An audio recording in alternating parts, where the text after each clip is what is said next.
A cable car ride with jaw-dropping views, a toboggan ride down narrow hillside streets, mountain peaks hidden in the clouds, a legendary local drink, and the hometown museum of one of the greatest soccer players who ever lived. That was my day in Funchal, Madeira, the very first port of call on our transatlantic cruise. And if you ask me, it was a perfect way to kick off the trip. Stay with me. I'm going to walk you through everything we did and tell you why Funchal should be on every cruise traveler's bucket list. Our ship docked right at the cruise terminal in Funchal, the capital city of Madeira, a Portuguese island in the Atlantic Ocean, about 600 miles off the coast of Morocco. Unlike some ports where you have to figure everything out on your own, we had booked an excursion in advance through the cruise line, which made the whole day seamless and stress-free. Our tour bus was waiting right at the terminal, and we were off within minutes of stepping off the ship. If you're visiting Funchal on a cruise and you're not sure how to spend your time, I'd strongly recommend booking a guided excursion. It takes all the guesswork out of the day and gets you to all the highlights efficiently. Our first stop was the cable car station, where we boarded a gondola-style cable car that carried us all the way up the hillside to a neighborhood called Monte. And let me tell you, this ride alone was worth the trip. As we climbed higher and higher above the city, the views just kept getting better. You're looking out over the Atlantic Ocean on one side, and on the other, the hillsides of Madeira rising up around you, covered in lush green vegetation. But what really caught my eye were the houses and villas clinging to those hillsides, each one topped with traditional terracotta tile roofs in the most beautiful shades of warm orange, bright salmon, and deep brick red. The natural variation in those colors, combined with all that greenery and the blue ocean in the distance, it was genuinely one of the most beautiful views I've seen from any cruise port. If you're someone who loves photography, make sure your camera is ready before you board that cable car, because the views come fast and they do not disappoint. And then the Toboggan Ride. This is the activity that Funchal is probably most famous for, and honestly, it lives up to every bit of the hype. The Funchal Toboggan is a wicker basket on wooden runners steered by two men in traditional white linen suits and straw hats called carreiros. You sit inside the basket and they push you and then guide you downhill along the narrow, winding streets of Monte back toward the city below. The whole ride covers about 2 kilometers and takes around 10 minutes. Now, I'll be honest, when we first saw what we were getting into, my wife was a little nervous. The streets are narrow, the descent is steep, and you're in a wicker basket with no engine and no brakes. But here's the thing, once you're actually in it and moving, it feels completely different from what you'd expect. You feel surprisingly safe and relaxed. The carreiros know exactly what they're doing. This tradition has been going on since the 1850s, and the pace is exciting without ever feeling out of control. I filmed the whole ride from inside the toboggan, so you can see exactly what it looks like from the passenger's perspective. And it is a lot of fun. This is an absolute must-do if you ever visit Funchal. Don't skip it. After the toboggan ride, our tour bus took us on a scenic drive up into the mountains to one of the most spectacular viewpoints on the entire island, Ilha do Cerrado, also known as the Nuns Valley Viewpoint. Sitting at an altitude of 1,096 meters, that's nearly 3,600 feet above sea level. This viewpoint looks down into a hidden valley called Curral das Freiras, which translates to the Valley of the Nuns.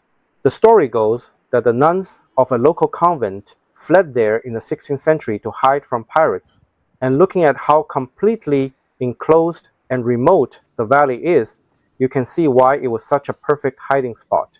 The view from up there is extraordinary. The valley sits far below, ringed by dramatic mountain peaks, and on the day we visited, the very tops of those mountains were shrouded in cloud, which made the whole scene look almost mystical. We stood up there for a long time, just soaking it in. It's the kind of view that makes you feel very small in the best possible way. a reminder of just how powerful and beautiful nature is. Right next to the viewpoint is the Era do Cerrado Hotel and Spa, and we stopped there for a well-deserved break. And this is where we tried something I'd been looking forward to ever since I'd read about Madeira in advance: Poncha. Poncha is a legendary local drink of Madeira. The version we had was called Poncha a Pescador fisherman style, which is made with white rum, raw honey, and fresh lemon and orange juice. It sounds simple, but the combination is incredibly well balanced. It's tangy, slightly sweet, and has a gentle warmth from the rum. Not too strong, not too sweet, just really, really good.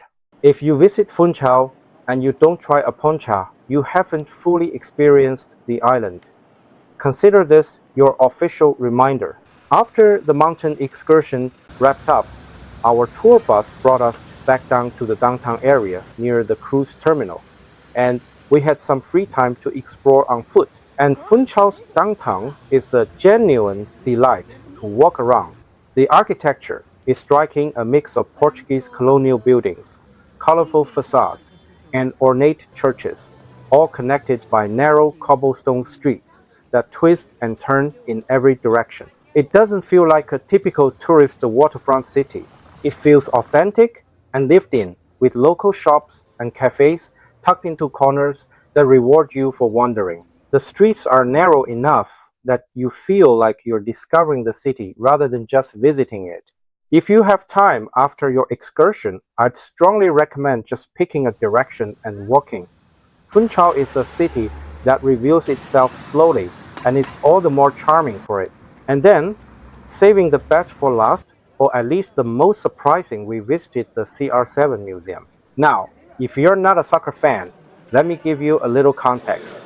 Cristiano Ronaldo is widely considered one of the two greatest soccer players of all time. He's won 5 Ballon d'Or awards, the most prestigious individual prize in world soccer, along with multiple Golden Boot awards and Champions League trophies. He's played for Manchester United, Real Madrid, and Juventus, among others. And he was born right here in Funchal, Madeira. The CR7 Museum is a 1,400 square meter facility dedicated entirely to his life and career. It displays over 200 items, including his 5 Ballon d'Or trophies, his Golden Boots, his Champions League medals. The full collection is genuinely impressive to see in person. There are also several life-size statues of Ronaldo throughout the museum. Now, I'll be honest with you about the statues. They don't quite look like Ronaldo. Whether it's the facial features or the proportions, something is slightly off on each of them. My wife and I spent a good few minutes comparing notes on why they looked a little strange. But the trophies and the career memorabilia are absolutely worth seeing, especially if you have any appreciation for the sport. Even if you're not a soccer fan, the sheer scale of what one person has achieved and the fact that it all started on this small island in the Atlantic is genuinely inspiring. We walked back to Norwegian Gem after about 6 hours on the island, 4 hours on the organized excursion, and 2 hours exploring downtown our own. And I have to say, Funchal might have been my favorite port of call on the entire transatlantic cruise. It has something for everyone: natural beauty, adventure, history, culture, great food and drink, and even a world-class museum, all within easy reach of the cruise terminal. Here's my quick summary if Funchal is our itinerary. 1.